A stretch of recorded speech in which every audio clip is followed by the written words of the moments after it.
as I was there and I spoke for a long time. Okay. And I advised them on what I think they should do. Okay, let's try and get your understanding. There are a lot of conversations going on, including the expansion of the Jomo Kenyatta International Airport. There's a PIP, privately initiated proposal that has come from Adani. You've had a conversation of what has been going on, perception of failure of transparency. What are your thoughts about this? I've heard about. I am not private to the arrangement because it is not in my docket. I have not been assigned to deal with it, so it has not come to my attention officially.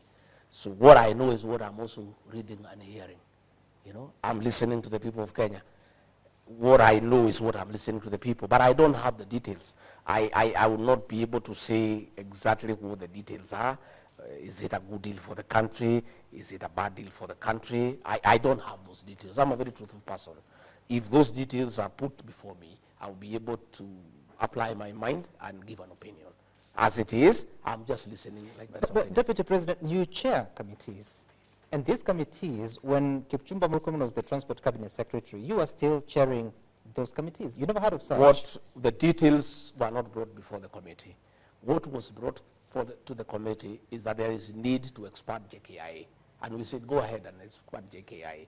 But as to the details of the PIP, as to the level of investment, as to who do it, that has not been You've never heard of it? I've not been brought to a committee that I chair. So with the questions that Kenyans are asking, and you are the presidency, so what assurance do you give Kenyans?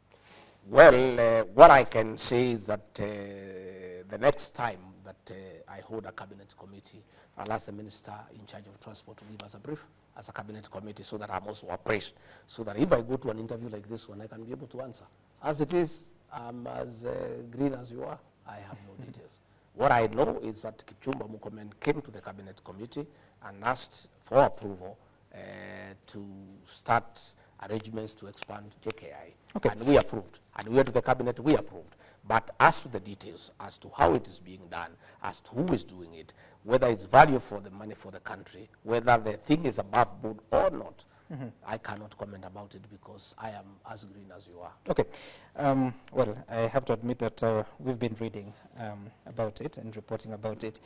But what are your thoughts about the contentious university funding model that has a lot of students raising questions about the banding, but also causing a lot of discomfort among parents? I am a great believer in listening to the people.